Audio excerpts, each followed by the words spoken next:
اليوم يصطاد الناس مع الأسف الشديد، حتى من نشأ على التوحيد تجد بفعل هذه الشبكة ومواقع التواصل وما إليها، تجد أن كثيرا من النفوس قد امتلأت بالشبه ودخلت عليهم ألوان من ذرائع الشرك، بل من صرائح الشرك.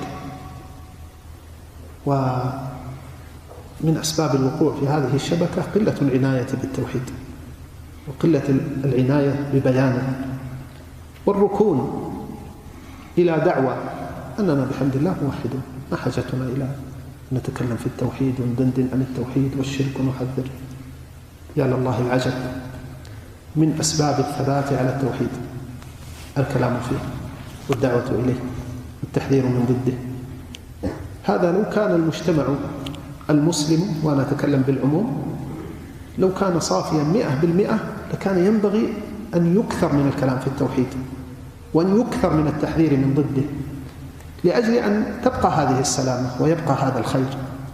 هذا النبي صلى الله عليه وسلم كان يبايع كما في الصحيحين، يبايع أصحابه الذين هم أهل التوحيد حقا وأعظم الناس توحيدا بعد الأنبياء، ويقول لهم بايعوني على أن لا تشركوا بالله شيئا، فما بالكم بما دونه. أقول هذا إن كانت المجتمعات المسلمة سليمة 100%، فكيف والأمور تشكى إلى الله سبحانه وتعالى؟ قد دخلت الدواخل وكثرت الشبه واختلطت الأمور، وصار الطفل الصغير يطرح عليك شبهة تعجب كيف وصلت إليه.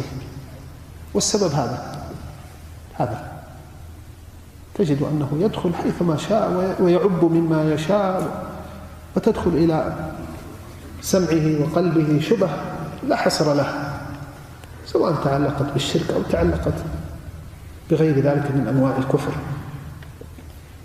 فالكلام عن التوحيد والكلام عن تفاصيله والكلام عن الشرك والكلام عن تفاصيله من الأهمية بمكان إخوته، لا بد من البيان ولا بد من التحذير.